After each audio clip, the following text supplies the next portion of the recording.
ಶ್ರೀ ಗುರು ಗಣಪತಿಭ್ಯಾಂ ನಮಃ. ಶ್ರೀ ಶಾರದಾಂಬಾಯೇ ನಮಃ. ಎಲ್ಲ ನನ್ನ ಆತ್ಮೀಯ ವೀಕ್ಷಕ ಬಂಧುಗಳಿಗೆ ನಮಸ್ಕಾರ. ವೀಕ್ಷಕರೇ, ಶ್ರೀ ವಿಶ್ವಾವಸು ನಾಮ ಸಂವತ್ಸರ ಉತ್ತರಾಯಣ ಗ್ರೀಷ್ಮ ಋತು ಆಷಾಢ ಮಾಸ ಜುಲೈ ತಿಂಗಳ ಮಾಸ ಭವಿಷ್ಯಗಳನ್ನು ತಿಳ್ಕೊಳ್ಳೋಣ. ಜುಲೈ 16ನೇ ತಾರೀಕು ಸೂರ್ಯ ಕರ್ಕಾಟಕ ರಾಶಿಯನ್ನು ಪ್ರವೇಶ ಮಾಡ್ತಾನೆ. ದಕ್ಷಿಣಾಯಣ ಪ್ರಾರಂಭ ಆಗುವಂಥ ದಿನ ಆಗಿರುತ್ತೆ ಇದು. ಜುಲೈ 26ನೇ ತಾರೀಕು ಶುಕ್ರ ಮಿಥುನ ರಾಶಿಗೆ ಬರ್ತಾನೆ. ಬಹಳ ಒಂದು ಉತ್ತಮವಾದಂಥ ಪರಿವರ್ತನೆ. ಗುರು ಶುಕ್ರರ ಯುತಿ. ದೈವಗುರು ಮತ್ತು ದೈತ್ಯಗುರು ಇಬ್ಬರು ಕೂಡ ಒಂದೇ ರಾಶಿಯಲ್ಲೇ ಇರ್ತಾರೆ. ಇಬ್ಬರು ಗುರುತರವಾದಂತಹ ಗ್ರಹಗಳು ಸಂಯೋಗವಾಗುವಂಥದ್ದು ಖಂಡಿತ ಶುಭ ಆಗುತ್ತೆ. ಜುಲೈ 28ನೇ ತಾರೀಕು ಕುಜ ಕನ್ಯಾ ರಾಶಿಯನ್ನು ಪ್ರವೇಶ ಮಾಡ್ತಾನೆ. ಕುಜ ಮತ್ತು ಕೇತುವಿನ ಯುತಿ ಈ ವರ್ಷದ ಪ್ರಾರಂಭ ಕಾಳಸರ್ಪ ಯೋಗದಿಂದಾಗಿ ಕುಜನ ಯುತಿಯಾದಲ್ಲಿಂದ ಪ್ರಕೃತಿಯಲ್ಲಿ ಬಹಳಷ್ಟು ಹಾನಿಗಳನ್ನು ಉಂಟು ಮಾಡುತ್ತೆ. ಸರ್ಪದೋಷಗಳ ತೀವ್ರತೆಗಳು ಪ್ರಾಪಂಚಿಕವಾಗಿ ಅಥವಾ ಪ್ರಕೃತಿಯ ಮೇಲೆ ಬಹಳಷ್ಟು ವಿಕೋಪಗಳನ್ನು ಸೃಷ್ಟಿ ಮಾಡುತ್ತೆ. ಇದೆಲ್ಲ ಜುಲೈ 28ರ ನಂತರ ಸ್ವಲ್ಪ ಅನುಕೂಲದ ಸ್ಥಿತಿಗಳನ್ನು ಪಡೆದುಕೊಳ್ಳೋದಕ್ಕೆ ಖಂಡಿತ ಶುಭ ಆಗುತ್ತೆ. ಜುಲೈ 10ನೇ ತಾರೀಕು ಗುರು ಪೌರ್ಣಮೆ, ವ್ಯಾಸ ಜಯಂತಿ, ಅದೇ ರೀತಿಯಾಗಿ ಚಾತುರ್ಮಾಸ ವ್ರತ ಪ್ರಾರಂಭ ಆಗುವಂಥ ದಿನ. ಗುರುಗಳ ದರ್ಶನ ಈ 3 ಮಾಸಗಳಲ್ಲಿ ಮಾಡಿದರೆ ಖಂಡಿತ ಶುಭ ಆಗುತ್ತೆ. ಗುರುಗಳಿಗೆ ಪಾದಪೂಜೆ ಇಂತಹ ಸೇವೆಗಳನ್ನು ಖಂಡಿತವಾಗ್ಲೂ ಮಾಡಿಕೊಳ್ಬೇಕು. ನವಗ್ರಹಗಳಲ್ಲಿ ಅತ್ಯಂತ ಬಲಿಷ್ಠನಾದಂತಹ ಅತ್ಯಂತ ಶುಭ ಗ್ರಹ ಗುರು. ಗುರುವಿನ ಅನುಗ್ರಹವಾದರೆ ಎಲ್ಲ ಗ್ರಹಗಳು ಕೂಡ ಶುಭ ಫಲಗಳನ್ನು ಕೊಡ್ತಾರೆ. ಗುರು ಅತ್ಯಂತ ಪ್ರಾಮುಖ್ಯತೆಯನ್ನು ಪಡೆದುಕೊಳ್ತಾನೆ. ಹಾಗಾಗಿ ಏನೇ ಸಮಸ್ಯೆಗಳಿದ್ದರೂ ಕೂಡ ಗುರುಗಳ ಆರಾಧನೆ ಮಾಡುವಂಥದ್ದು ಒಂದು ಉತ್ತಮವಾದ ಸಂಸ್ಕಾರ. ಇದರಿಂದ ಒಂದು ಉತ್ತಮವಾದ ಪರಿಹಾರ ಉಂಟಾಗುತ್ತೆ. ಯಾವುದೇ ಗ್ರಹಗಳ ಬಾಧೆಗಳು ಬಾಧಿಸೋದಿಲ್ಲ. ಓವರಾಲ್ ಶುಭ ಫಲಗಳನ್ನು ಪಡೆಯೋದಕ್ಕೆ ಸಾಧ್ಯ. ಸೊ ಈ ಬದಲಾಗುವಂತಹ ಗ್ರಹಗಳಿಂದ ಕುಂಭರಾಶಿಯವರ ಜುಲೈ ತಿಂಗಳ ಮಾಸ ಭವಿಷ್ಯ ಹೇಗಿರುತ್ತೆ ಅಂತ ನೋಡೋಣ. ಕುಂಭರಾಶಿಯವರಿಗೆ 7.5 ಅಂತ್ಯ ಭಾಗದಲ್ಲಿದ್ದಾರೆ. ಬಟ್ ಗುರುಬಲ ಅನ್ನೋದು ನಡೀತಾ ಇದೆ. ತುಂಬ ಪ್ಲಸ್ ಪಾಯಿಂಟ್ ಇದು. ಶನಿ ಜನ್ಮರಾಶಿಯನ್ನು ಬಿಟ್ಟಿರುವಂಥದ್ದು, ಗುರು ಪಂಚಮದಲ್ಲಿರುವಂಥದ್ದು ಶುಭ ಆಗುತ್ತೆ. ಕಳೆದ 4-5 ತಿಂಗಳಿಂದ ಕುಜದೋಷಗಳು ಸ್ವಲ್ಪ ಬಾಧಿಸುತ್ತೆ ಕುಂಭರಾಶಿಯವರನ್ನು. ಈ ಒಂದು 5-6 ತಿಂಗಳ ಸಮಯ ಏನಿದೆ ಇದು ಪ್ರಕೃತಿ ಮೇಲೆ ಬಹಳಷ್ಟು ಹಾನಿಗಳನ್ನು ಉಂಟು ಮಾಡಿದೆ. ಹಾಗಾಗಿ ಅದರ ಪ್ರಭಾವಗಳು ಸ್ವಲ್ಪ ಮನುಷ್ಯನ ಮೇಲೂ ಇರುತ್ತೆ. ಜನ್ಮರಾಶಿಯಲ್ಲಿ ರಾಹು ಇರೋದರಿಂದ ಆರೋಗ್ಯದ ಬಗ್ಗೆ ಹೆಚ್ಚಾಗಿ ಗಮನ ಕೊಡಬೇಕು. ಜುಲೈ 28ರ ತನಕ ಆರೋಗ್ಯದ ಬಗ್ಗೆ ಸಣ್ಣ ಪುಟ್ಟ ಏರುಪೇರುಗಳು ಇರುತ್ತೆ. ಬೆನ್ನುಹುರಿ, ಬ್ಯಾಕ್ ಪೇಯ್ನ್ ಇಂತಹ ಸಮಸ್ಯೆಗಳು, ಮಾನಸಿಕ ಖಿನ್ನತೆ, ಚಂದ್ರನ ಜೊತೆಗೆ ಅಂದರೆ ಜನ್ಮರಾಶಿಯಲ್ಲಿ ರಾಹು ಅವನನ್ನು ಕುಜ ನೋಡುವಂಥದ್ದು, ವಿವಾಹ ಇಂತಹ ಮಂಗಳ ಕಾರ್ಯಗಳು ಸ್ವಲ್ಪ ವಿಳಂಬ ಆಗುವಂಥದ್ದು, ಇವೆಲ್ಲ ಕುಜದೋಷ ಸರ್ಪದೋಷಗಳಿಂದ ಉಂಟಾಗುವಂಥದ್ದು. ಸುಬ್ರಹ್ಮಣ್ಯನ ಸ್ತೋತ್ರಗಳನ್ನು ಪಠನೆ ಮಾಡಿ. ಯಾವುದಾದ್ರೂ 1-2 ಸ್ತೋತ್ರಗಳನ್ನು ನಿತ್ಯ ಪಠನೆ ಮಾಡಿದರೆ ಖಂಡಿತ ಒಳ್ಳೆಯದು. ಜುಲೈ 28ರ ತನಕ ಕುಂಭರಾಶಿಯವರಿಗೆ ಆರೋಗ್ಯದ ವಿಚಾರಗಳಿಗೆ ಅತ್ಯಂತ ಅವಶ್ಯಕವಾಗುತ್ತೆ ಇದು. ದ್ವಿತೀಯ ಕುಟುಂಬ ಸ್ಥಾನದಲ್ಲಿ ಶನಿ ಇದ್ದಾನೆ. ದ್ವಿತೀಯಾಧಿಪತಿ ಗುರು ಪಂಚಮದಲ್ಲಿದ್ದಾನೆ. ಖಂಡಿತ ಇದು ಬಹಳ ಶುಭ. ಧನಾಗಮನಗಳು ಶುಭ ಆಗುತ್ತೆ. ಹಾಗೆ ಧನವ್ಯಯ ಆದರೂ ಕೂಡ ಧನಾಗಮನ, ಯಾವುದಾದ್ರೂ ಸ್ಥಿರವಾದ ವ್ಯವಸ್ಥೆಗಳಿಗೆ ಶನಿ ತುಂಬ ಇನ್ವೆಸ್ಟ್ ಮಾಡಿಸ್ತಾನೆ ಅಂತಲೇ ಹೇಳ್ಬೋದು. ಯಾಕೆಂದರೆ ಕುಂಭರಾಶಿಗೆ ವ್ಯಯಾಧಿಪತಿ ಶನಿ ದ್ವಿತೀಯ ಕುಟುಂಬ ಸ್ಥಾನದಲ್ಲಿದ್ದರೆ ಸ್ವಲ್ಪ ಧನವ್ಯಯಗಳಾಗುತ್ತೆ. ಬಟ್ ಲಾಂಗ್ ಟರ್ಮ್ ಅದು ಇನ್ವೆಸ್ಟ್ಮೆಂಟ್ ಶುಭ ಆಗುತ್ತೆ. ಜನ್ಮದಲ್ಲಿರುವಂತಹ ರಾಹುವಿಗೆ ಗುರುದೃಷ್ಟಿ ಬೀಳೋದ್ರಿಂದ ಮಾನಸಿಕವಾಗಿ ತುಂಬ ಎಕ್ಸ್ಪೆಕ್ಟೇಷನ್ಗಳು ಜಾಸ್ತಿ ಆಗುತ್ತೆ ಈ ಟೈಮಲ್ಲಿ. ಏಕೆಂದರೆ ಕೋದಂಡ ರಾಹು ಯೋಗ ಜನ್ಮರಾಶಿಯಲ್ಲಿ ಉಂಟಾದಾಗ, ಮನೋಕಾರಕ ಚಂದ್ರನಿಗೆ ರಾಹುವಿನ ಸಂಬಂಧ ಬಂದಾಗ 10 ಜನರ ಬಾಹುಬಲವನ್ನು ಕೊಡುವಂತಹ ರಾಹು ಮನೋಕಾರಕನ ಜೊತೆ ಕೂತು ಗುರು ಅವನನ್ನು ನೋಡುವಂಥದ್ದು ಮನೋಬಲಗಳನ್ನು ಹೆಚ್ಚಿಸುತ್ತೆ. ಪ್ರಯತ್ನಗಳನ್ನು ಹೆಚ್ಚಾಗಿ ಮಾಡೋದಕ್ಕೆ ಮನಸ್ಸಿಗೆ ಪ್ರೇರಣೆಯನ್ನು ಕೊಡ್ತಾನೆ. ಆದ್ದರಿಂದ ಈ ಸಮಯದಲ್ಲಿ ಹೆಚ್ಚಾಗಿ ಪ್ರಯತ್ನಗಳನ್ನು ಮಾಡಿದರೆ ತುಂಬ ಉತ್ತಮವಾದ ರಿಸಲ್ಟನ್ನು ಪಡಿತೀರ. ಸ್ವಲ್ಪ ವಿಳಂಬ ಆಗುತ್ತೆ, ಹೈ ಎಕ್ಸ್ಪೆಕ್ಟೇಷನ್ ಇರುತ್ತೆ ಈ ಸಮಯದಲ್ಲಿ. ಬಟ್ ಪ್ರಯತ್ನಗಳನ್ನು ಮುಂದುವರಿಸಿ ಖಂಡಿತ ಶುಭ ಆಗುತ್ತೆ. ಒಡಹುಟ್ಟು ಪರಾಕ್ರಮ ಸ್ಥಾನಾಧಿಪತಿಯಾಗಿ ಕುಜ ಸಪ್ತಮದಲ್ಲಿ ಕೇತುಗ್ರಸ್ತನಾಗಿದ್ದಾನೆ. ಯಾವುದಾದ್ರೂ ಬ್ಯಾಂಕ್ ಲೋನ್ಗಳನ್ನು ಎಕ್ಸ್ಪೆಕ್ಟ್ ಮಾಡಿದರೆ ಸಿಗುತ್ತೆ, ಖಂಡಿತ ಅನುಕೂಲಗಳನ್ನು ಕಾಣ್ತೀರಾ. ಇದು ಉತ್ತಮವಾದಂತಹ ಸಮಯ. ಒಡಹುಟ್ಟುಗಳಲ್ಲಿ ಅದರಲ್ಲೂ ಅಣ್ಣ ತಮ್ಮಂದರು ಯಾರಾದರೂ ಇದ್ದರೆ ಸ್ವಲ್ಪ ಆರೋಗ್ಯದ ಸಮಸ್ಯೆಗಳು ಅವರನ್ನು ಬಾಧಿಸುತ್ತೆ. ಇದು ಕಳೆದ 4-5 ತಿಂಗಳಿಂದ ನಡ್ಕೊಂಡು ಬಂದಿದೆ. ಸೊ ಆಲ್ಮೋಸ್ಟ್ ಇನ್ನೂ 1-1.5 ಮಾಸಗಳ ಕಾಲ ಈ ರೀತಿಯ ಒಂದು ನೆಗೆಟಿವ್ ಅನ್ನೋದು ಇರುತ್ತೆ. ಬಟ್ ಅದೆಲ್ಲ ಮುಂದೆ ಪರಿಹಾರ ಆಗುವಂಥದ್ದು. ಸುಬ್ರಹ್ಮಣ್ಯನ ಸ್ತೋತ್ರಗಳು ಅತ್ಯಂತ ಅವಶ್ಯಕವಾಗುತ್ತೆ. ಕುಂಭಲಗ್ನ ಮತ್ತು ಕುಂಭರಾಶಿಯವರು ಆರೋಗ್ಯ, ಮಾನಸಿಕ ನೆಮ್ಮದಿ, ಹಣಕಾಸಿನ ಅಭಿವೃದ್ಧಿ ಇವೆಲ್ಲದಕ್ಕೂ ಕೂಡ ಅತ್ಯಂತ ಅವಶ್ಯಕವಾಗಿದೆ. 4ನೇ ಮನೆ ವಿದ್ಯೆ, ಮಾತೃ, ವಾಹನ, ಸುಖ, ಪ್ರಾಪರ್ಟಿ. 4ರಲ್ಲಿ ಶುಕ್ರ ವಿದ್ಯಾರ್ಜನೆ ಮಾಡುವಂತಹ ಮಕ್ಕಳಿಗೆ ಖಂಡಿತ ಶುಭ ಆಗುತ್ತೆ. ಮಾತೃವಿನ ಆರೋಗ್ಯದಲ್ಲಿ ಅಭಿವೃದ್ಧಿಗಳನ್ನು ನಿರೀಕ್ಷೆ ಮಾಡ್ಬೋದು. ಯಾವುದೇ ಹೊಸ ಪ್ರಾಪರ್ಟಿ, ಭೂಮಿ ಖರೀದಿ ಮಾಡುವಂತಹ ವಿಚಾರಗಳು ಸಕ್ಸಸ್ಸನ್ನು ಖಂಡಿತವಾಗ್ಲೂ ಕೊಡುತ್ತೆ. ಅಭಿವೃದ್ಧಿಗಳನ್ನು ಖಂಡಿತವಾಗ್ಲೂ ಕಾಣ್ತೀರ. ಹೊಸ ವಾಹನ ಖರೀದಿ ಮಾಡುವಂಥದ್ದು, ಭೂಮಿ ಖರೀದಿ ಮಾಡುವಂತಹ ವಿಚಾರಗಳು ಇವೆಲ್ಲದಕ್ಕೂ ಕೂಡ ಅತಿ ಉತ್ತಮವಾದಂತಹ ಒಂದು ಗುರುಬಲ ಕುಂಭರಾಶಿಯವರಿಗಿದೆ. ಖಂಡಿತ ಈ ಸಮಯಗಳಲ್ಲಿ ಪ್ರಯತ್ನಗಳನ್ನು ಹೆಚ್ಚಿಸ್ಕೊಂಡ್ರೆ ಒಂದು ಉತ್ತಮವಾದ ಗುರಿ ಮುಟ್ಟೋದಕ್ಕೆ ಸಾಧ್ಯ ಆಗುತ್ತೆ.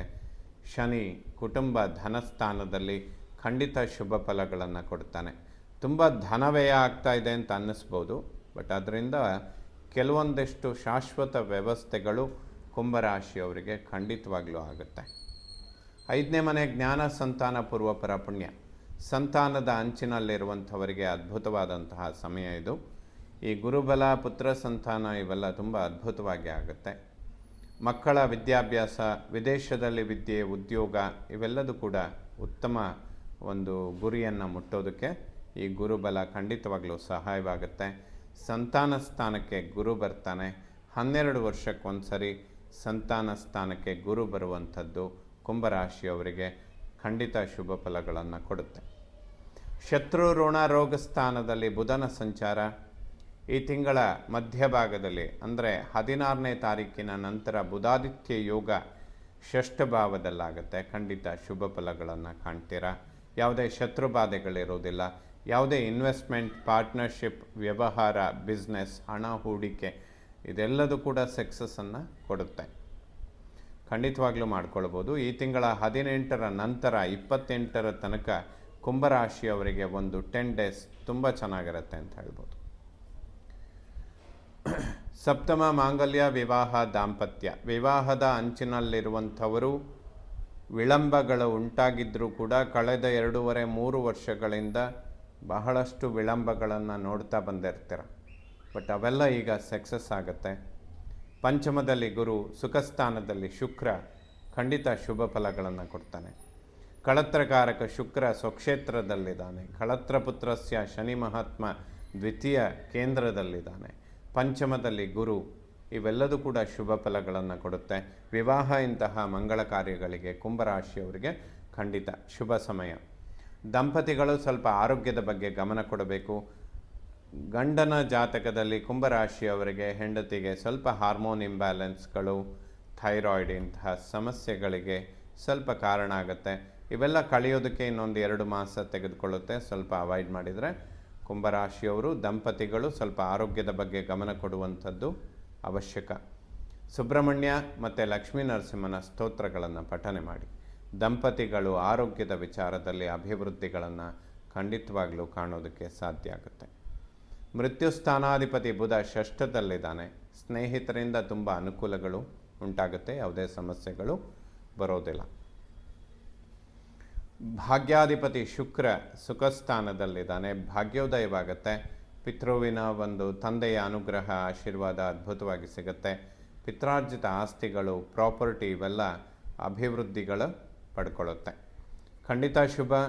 9th ಹೌಸ್ ಲಾರ್ಡ್ ಇನ್ 4th, 4ನೇ ಮನೆಯನ್ನು ವಿದ್ಯೆ, ಮಾತೃ, ವಾಹನ, ಸುಖ, ಪ್ರಾಪರ್ಟಿ ಅಂದರೆ ಭೋಗಕ್ಕೆ ಬೇಕಾಗಿರುವಂಥದ್ದು ಅಥವಾ ಸುಖಾಪೇಕ್ಷೆಗಳನ್ನು ಕೊಡೋದಕ್ಕೆ ಶುಕ್ರ ಸ್ವಕ್ಷೇತ್ರದಲ್ಲಿರ್ತಾನೆ. ಸಂಪೂರ್ಣ ಈ ಮಾಸದ ಅಂತ್ಯಭಾಗದ ತನಕ ಕುಂಭರಾಶಿಯವರಿಗೆ ಖಂಡಿತ ಶುಭ ಸಮಯ ಆಗಿರುತ್ತೆ. ದಶಮವನ್ನು ಕರ್ಮ ಉದ್ಯೋಗ ಸ್ಥಾನ ಅಂತ ಹೇಳ್ತೇವೆ. ಕರ್ಮಾಧಿಪತಿ ಕುಜ ಸಪ್ತಮದಲ್ಲಿ ಕೇತುಗ್ರಸ್ತನಾಗಿರ್ತಾನೆ. ಕುಂಭರಾಶಿಯವರಿಗೆ ಸ್ವಲ್ಪ ಉದ್ಯೋಗದಲ್ಲಿ ಸಣ್ಣ ಪುಟ್ಟ ಕಿರಿಕಿರಿಗಳು ಪದೇ ಪದೇ ಉಂಟಾಗ್ತಾ ಇರುತ್ತೆ.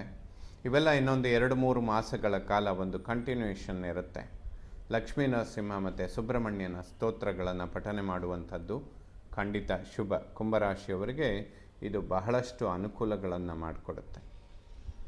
ಲಾಭಸ್ಥಾನಾಧಿಪತಿಯಾದಂತಹ ಗುರು ಪಂಚಮದಲ್ಲಿದ್ದಾನೆ. ಲಾಭದ ಮೇಲೆ ಗುರುದೃಷ್ಟಿ ಬೀಳ್ತಾ ಇದೆ.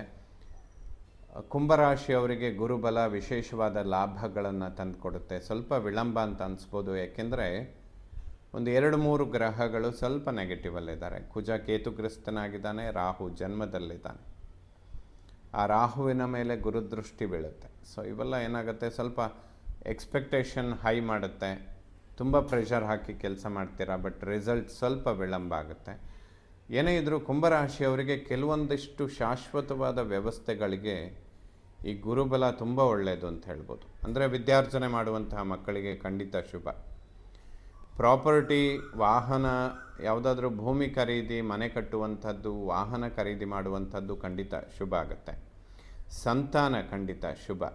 ಸಂತಾನದ ಅಂಚಿನಲ್ಲಿರುವಂಥವರು ಖಂಡಿತ ಶುಭ ಫಲಗಳನ್ನು ಕಾಣ್ತೀರಾ. ವಿದ್ಯಾರ್ಜನೆ ಮಾಡುವಂಥ ಮಕ್ಕಳು ಖಂಡಿತ ಯಶಸ್ಸನ್ನು ಕಾಣ್ತಾರೆ. ವಿವಾಹ ಇಂತಹ ಶುಭ ಕಾರ್ಯಗಳಿಗೆ ಅದ್ಭುತವಾದಂತಹ ಸಮಯ ಆಗಿರುತ್ತೆ. ಸ್ವಲ್ಪ ಉದ್ಯೋಗದ ಕಿರಿಕಿರಿಗಳನ್ನು ಕಾಣ್ತೀರಾ. ದಂಪತಿಗಳಲ್ಲಿ ಸಣ್ಣ ಪುಟ್ಟ ಆರೋಗ್ಯದ ಸಮಸ್ಯೆಗಳು, ಬೆನ್ನು ಹುರಿ, ಬ್ಯಾಕ್ ಪೇಯ್ನ್ ಇಂತಹ ವಿಚಾರಗಳು ಸ್ವಲ್ಪ ಬಾಧಿಸುತ್ತೆ. ಇದಕ್ಕೆ ಲಕ್ಷ್ಮೀ ನರಸಿಂಹ ಮತ್ತು ಸುಬ್ರಹ್ಮಣ್ಯನ ಸ್ತೋತ್ರಗಳನ್ನು ಪಠನೆ ಮಾಡಿ. ಜುಲೈ 28ರ ನಂತರ ಸ್ವಲ್ಪ ಬಿಡುಗಡೆ ಆಗುತ್ತೆ. ಆನಂತರದ 1 ಮಾಸದ ನಂತರ ಸಂಪೂರ್ಣ ಕುಜದೋಷಗಳು ಪರಿಹಾರ ಆಗುತ್ತೆ ಕುಂಭರಾಶಿಯವರಿಗೆ. ಇನ್ನು 1.5-2 ತಿಂಗಳ ಕಾಲ ಸ್ವಲ್ಪ ಕುಜದೋಷ ಇರುತ್ತೆ. ಆರೋಗ್ಯವನ್ನು ಗಮನಿಸ್ಕೊಳ್ಳುವಂಥದ್ದು ಸೂಕ್ತ. ಉದ್ಯೋಗದಲ್ಲಿ ಸಣ್ಣ ಪುಟ್ಟ ಕಿರಿಕಿರಿಗಳಾದರೂ ಕೂಡ ಅಭಿವೃದ್ಧಿಗಳಾಗುತ್ತೆ, ಪ್ರಮೋಷನ್ಗಳುಂಟಾಗುತ್ತೆ. ಅಥವಾ ಯಾವುದಾದ್ರೂ ಉದ್ಯೋಗದ ಪರಿವರ್ತನೆಗಳನ್ನು ಏನಾದರೂ ಎಕ್ಸ್ಪೆಕ್ಟ್ ಮಾಡ್ತಾ ಇದ್ದಾರೆ ಕುಂಭರಾಶಿಯವರು, ಇನ್ನೊಂದು 2 ತಿಂಗಳು ಯಾವುದೇ ಪ್ರಯತ್ನಗಳನ್ನು ಮಾಡಬೇಡಿ. ಅಥವಾ ಯಾವುದೇ ಅವಕಾಶಗಳನ್ನು ಬಂದರೆ ಅದನ್ನು ತೆಗೆದುಕೊಳ್ಳಬೇಡಿ. ಸ್ವಲ್ಪ ವೆಯ್ಟ್ ಮಾಡಿದರೆ ಕುಂಭರಾಶಿಯವರಿಗೆ ಉದ್ಯೋಗ ಕ್ಷೇತ್ರದಲ್ಲಿ ತುಂಬ ಅಭಿವೃದ್ಧಿಗಳನ್ನು ಕಾಣ್ತೀರಾ. ಇನ್ನೊಂದು 2 ಮಾಸಗಳು ಸ್ವಲ್ಪ ವಿಳಂಬ ಮಾಡುವಂಥದ್ದು ಸೂಕ್ತ. ಲಾಭಸ್ಥಾನದ ಮೇಲೆ ಗುರುದೃಷ್ಟಿ ಖಂಡಿತ ಶುಭ ಆಗುತ್ತೆ. ವಿಶೇಷ ಧನ ಲಾಭಗಳನ್ನು ಕಾಣ್ತೀರಾ. ಏಕೆಂದರೆ ಧನಾಧಿಪತಿ ಕುಂಭರಾಶಿಯವರಿಗೆ ದ್ವಿತೀಯ ಧನಸ್ಥಾನಾಧಿಪತಿ ಗುರು ಪಂಚಮದಲ್ಲಿದ್ದು ಲಾಭಸ್ಥಾನವನ್ನು ನೋಡ್ತಾನೆ. ಸೊ ಅದಕ್ಕೆ ಬೇಕಾದಂತಹ ಒಂದು ಫ್ಯೂಚರ್ ಪ್ಲ್ಯಾನ್ಗಳನ್ನು ಗುರುನೇ ಕೊಡ್ತಾನೆ. ಶಾಶ್ವತವಾದ ವ್ಯವಸ್ಥೆಗಳು ಉಂಟಾಗುತ್ತೆ. ಉದ್ಯೋಗ ಕ್ಷೇತ್ರದಲ್ಲಿ ಖಂಡಿತ ಅಭಿವೃದ್ಧಿಗಳನ್ನು ಕಾಣ್ತೀರಾ. ಪ್ರಮೋಷನ್, ಬಡ್ತಿ, ಯಾವುದೇ ವಿಚಾರಗಳಿದ್ದರೂ ಕೂಡ ಸಕ್ಸಸ್ ಆಗುತ್ತೆ. ವ್ಯಯಭಾವವನ್ನು ಮೋಕ್ಷಸ್ಥಾನ, ವ್ಯಯಾಧಿಪತಿ ಶನಿ ದ್ವಿತೀಯ ಧನಸ್ಥಾನದಲ್ಲಿರೋದ್ರಿಂದ ಸ್ವಲ್ಪ ಧನ ವ್ಯಯಗಳನ್ನು ಶನಿ ಮಾಡ್ತಾನೆ, ಬಟ್ ಒಂದು ಶಾಶ್ವತವಾದ ವ್ಯವಸ್ಥೆಗಳನ್ನು ಕೊಡ್ತಾನೆ. ಕುಂಭರಾಶಿಯವರಿಗೆ ಶುಕ್ರನ ಬಲ ಜುಲೈಯಲ್ಲಿ ತುಂಬ ಅದ್ಭುತವಾಗಿರುತ್ತೆ. ಗುರುಬಲ ತುಂಬ ಶುಭ ಫಲಗಳನ್ನು ಕೊಡುತ್ತೆ. 28ರ ತನಕ ಕುಜನೂ ಕೂಡ ಒಂದು ರೀತಿಯಲ್ಲಿ ಶಶಿಮಂಗಳ ಯೋಗದಲ್ಲಿರ್ತಾನೆ. ಅಭಿವೃದ್ಧಿಗಳಿಗೆ ಯಾವುದೇ ತೊಂದರೆ ಇಲ್ಲ.